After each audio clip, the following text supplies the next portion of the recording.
Well met, lords and ladies. Jacob Butter speaking, and a warm welcome to this week's Walking Wednesday. It's more like a windy welcome or a wet welcome to this week's Walking Wednesday. Yeah, the rain is getting so bad that I actually was recording this, and about 2 minutes in, a raindrop actually fell onto the touchscreen and stopped the camera, and I didn't notice. So I'm starting again, basically. And yes, I'm back in the forest from before, because actually while I was on the way here, while I was on the way out, my parents were coming back from their walk, and recommended that I take some cover somewhere else. And that has proven ineffective once, but I'm pretty sure it's going to be worse everywhere else. I had that problem. Actually, that's how my last phone got destroyed. I was forced to upgrade to this one in the first place, which ultimately paid off because the camera quality is much better. But yeah, either way, still not exactly ideal, let's say. Okay, so I'm going to be quick because I don't know if this is going to happen again. I'm trying to hold the camera at an angle where the rain won't immediately splash onto it. And also I am in the most protected area of the woodland right now, and that is not going to last. So basically, you're going to wonder about a few things, particularly remonetization. How is that going? Because I built that up immensely last time. Well, as it turns out, if you haven't seen my community tab post, I talked about this, but I made a mistake. Turns out that the community guidelines strike did end on September 13th, as was programmed, but what the demonetization reapplication thing didn't actually go until 4 days later, which says to me that it had a different 90-day counter than the community guidelines strike in the first place. So I'm wondering if I ever got demonetized again with no community guidelines strikes, what would that look like? I'm not actually sure. Not that I'm ever intending to find out. I absolutely do not want to ever be in that situation again, which is why I've been taking steps, as I mentioned in the previous video, to make sure that I'm never in that position again, or at least to give myself the least amount of risk possible. So basically, yeah, some people are still asking me why they're getting mentions on old videos, including Jax, who came back and has no context for this channel anymore. So he asked me in stream, oh, why is that? So I explained to him, it is because since I'm going through the streams, making sure that I add disclaimers for child safety reasons, and also to make sure and then to give proper credits and such, I have to go back again that I can actually see, but also because I should have done that in the first place. So basically, that's the easiest way and fastest way to credit somebody if they have a YouTube channel, is to just do the mentions.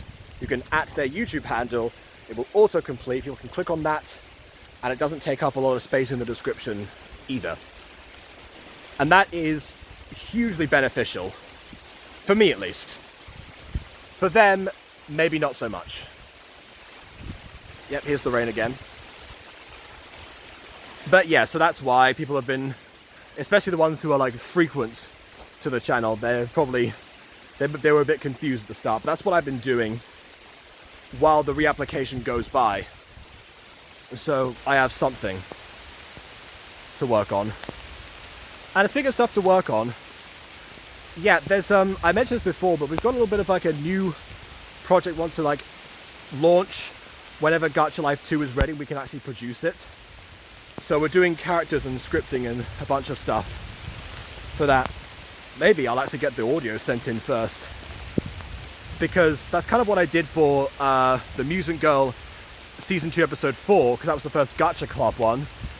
I got that as quickly as possible, because, yeah, Gacha Club, that was the time I had to actually recast several people as well, because that was right after the falling out that I had with Jay that resulted in me losing Natasha as well, thus opening up 5 different roles. That does remind me that we also have been preparing an audition video for some other roles, including some of the ones that actually were replacing that original post. And that the reason for that is because 2 of the voice actors resigned recently, and another one is so busy that she's barely ever around for anything. If we're trying to pick up the pace of videos, we can't rely on her being there all the time, so we're doing a backup. So I haven't announced that or made a video about it, but yeah, so eventually Bianca, Pop and Empress are all going to be auditions. So if anyone wants those, you can get a head start on practicing. Speaking of a head start, a weird thing happened. So I was on this server called City of Despair, which is a thing it's an upcoming project that it's been announced. So I'm not gonna spoil this. It's an upcoming project from the artist formerly known as Citrus Animations, also known as Mai, also known as Tsumugi Shirogane, I believe. Yeah, there's no consistency there. There's 2 trees that have fallen down the usual path, so I'm going to turn back. And what happened on there was, they were soon after some of the roles had been cast. They're still going through. Turns out that I got one, Emily got one. What a surprise! And yeah, so I was there. I was like, oh yeah, you know, I'll spend a bit of time here, just like, you know, chat to some people.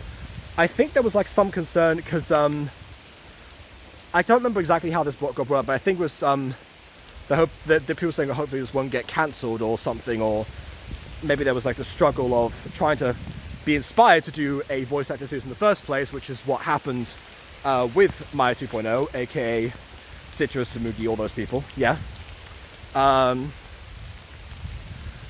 So whatever it ended up being, it was there was something to do with that.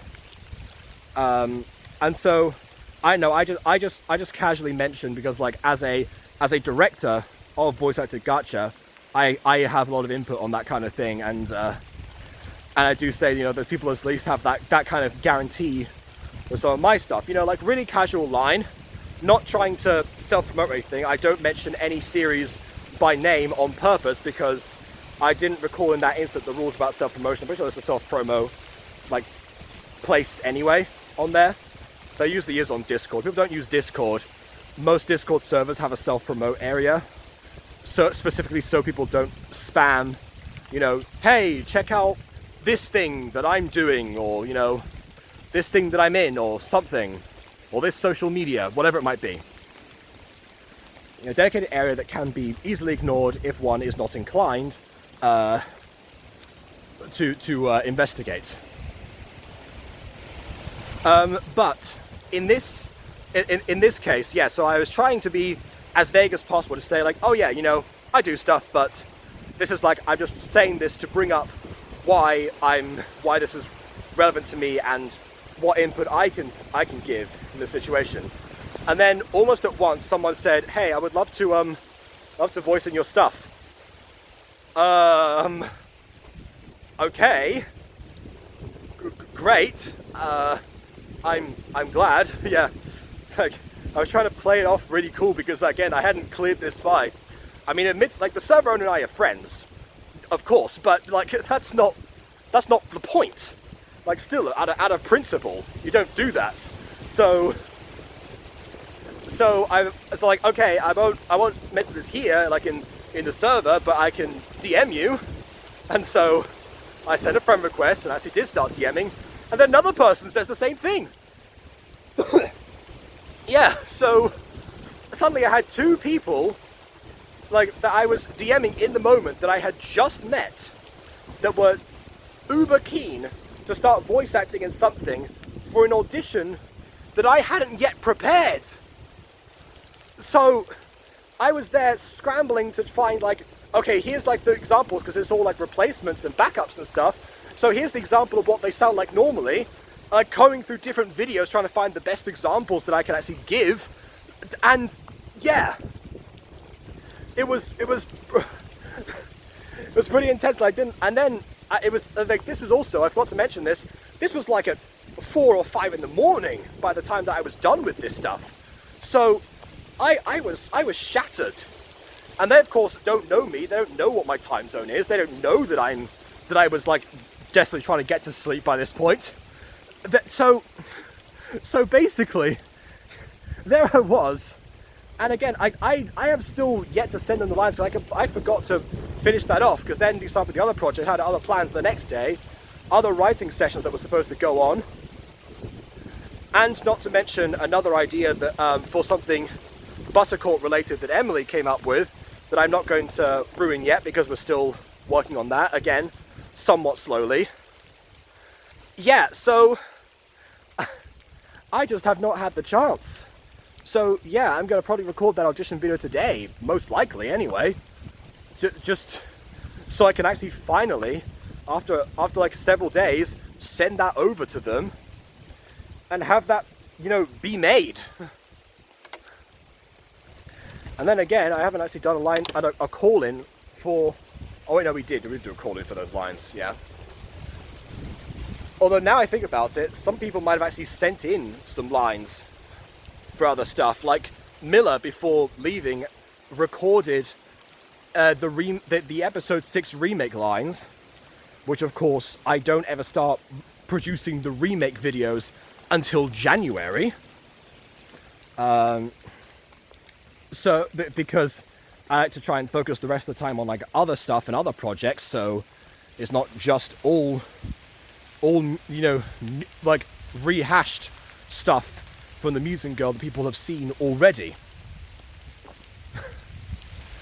So yeah, it's been something. It's been a journey. But yeah, so that will be the last appearance of Miller as Pop. And so yeah, we'll see. Actually, one person actually really impressed me by like actually properly analyzing the tone and I guess nature of the Pop voice, rather than just going by like the accent or just the entire imitation. Like that's a level of instinct that you kind of look for. So that person probably has a bit of a leg up. But again, I'll be fair, because obviously just because they showed up randomly, I'm not going to immediately trust them with the voice if I haven't actually heard them yet. I still haven't heard either of them speak. But yeah, the other one was very upfront and said, "Oh, I'm not good at doing adult voices," when I mentioned Empress. So there's that too. And I just realised that I'm going out into the open field, so I'm going to try and swerve somewhere over here. No, I thought that was a path. I was, oh, you know what? Today it is a path. I'm going to stay undercover, as was recommended to me, and rightfully so. There we go. I think the last time I did this was in Crawley. Right. What was I saying? Yeah, so I'm going to go through those, you know, the reglementary stuff. It's actually really well covered. And I jinxed it. I'm just weaving through trees now. Gonna go this way, and this way, and this way. Alright, what else is important this week? I guess Princess Boarding School, because that was actually somewhat of an idea that I that came about. Well, it wasn't an idea of mine. I mean, it was a idea to review it, and that idea to review it came from us doing some searches in aid of that new project that I mentioned for Gacha Life 2. So I guess that can give you some hints if you are interested in some aspect of that. But again, I'm probably doing yet another audition video once we finish writing the script for the first episode, I think. Yeah, we and also for this time, because it's a project between myself, Aiden, and Emily, we will most likely be voicing the three leads that we have, just to let everyone know. But of course, you know, it's a Jacob and Aiden collaboration again. We always have too many characters. Emily's balanced, but we always have a bunch of characters, so rest assured there'll be plenty to do. But yeah, so what I was saying, yeah, so Princess Boarding School. I've put in that video, because we brought this stuff up because like it was disappointing. Like I thought, okay, this is like a bit of a novel concept, maybe like reminiscent of Realm Royals a little bit. You know, it can't be as bad as Realm Royals, and to be honest, I probably still stand by that, not gonna lie. But yeah, it took a lot out of us. We were there for way longer than I thought we were going to be, going through all this stuff. However, it just served one purpose. It brought up, because I said in the video that I had considered for some time making like a channel called Gacha Sins in the same style, because I thought Gacha Sins probably should exist, quite honestly. I mean, it is something that probably could garner a little bit of traction, and actually also be a bit more succinct version of the stream reviews, because although people enjoy them, they're not for everyone. That's what I was thinking at the time. And then Bon says, "Oh, I would love to join in on that." So now I have a channel idea that I had held on to, but is now up in the air with a potential collaborator. So that's pretty fun. So yeah, I mentioned this briefly at the end of the video, but yeah, if people want that to be a thing, Gacha Sins, then please do let me know. Drop a comment or something. I said people like the video, but then again, there was tons of people there already, so they probably had already clicked like, statistically speaking. So I'll mention it again just in case. But yeah, who knows? I might actually also take submissions from people if they want their stuff to be marked a certain way, and then we'll choose some other things. Princess Boarding School will probably feature on there at some point, because it was the inspiration behind well, it was almost the inspiration, it was the inciting incident. The inspiration was actually Aiden, because he did everything wrong with the mutant girl a long time ago, and I said, wow, you have not been nearly as harsh on this as you possibly could. So yeah, probably there's more to say here. So yeah, we'll yeah, so drop a comment, and if you have any suggestions or anything, or if you want to help out with that as well, then all help will be greatly appreciated, because Bon and I both have other channels to worry about, several of them actually. So yeah, don't want to stretch myself too thin. Got a Gacha Life 2 project to worry about, of course. I think that's basically everything that's important, other than I guess I'm almost caught up with the Aphmau VODs, because I still have to record the D&D one. I'll probably do that also today, the last D&D one, and then that's it. No more side stories. I missed out on all of them, but I'll be caught up, and then on the 29th I shall be back with the next episode of My Street Season 6. And then everything will be back on track, although now that I've seen the performance of the Aphmau videos is still, the VODs is still as stellar as ever, I might potentially open it up to some other stuff. Some other Aphmau videos, some other like Minecraft related stuff, because with Aphmau content, that's the stuff that's either been copyrighted sometimes or got the community guideline strike last time. But who even knows? The hope with the community guidelines thing is that it was just a one-off, and that's why my channel was on alert, and if that doesn't happen again, then I won't get demonetized a second time. Although who knows, they did say they reviewed the entire channel last time, Though, granted, I did ask them to do that because of the community guidelines thing. Maybe next time I just won't ask them for a re-review or something. That might be the best way. There's a lot of ifs and ands that I have no idea about with remonetization, but again, hopefully it will all turn out, it'll work out soon enough. You know, and also hopefully the weather here will clear, because my goodness. So yeah, again, leave comments about Gacha Sins and stuff. Please leave a like or dislike, as your opinion matters, got done already. And on that note, until next time, farewell.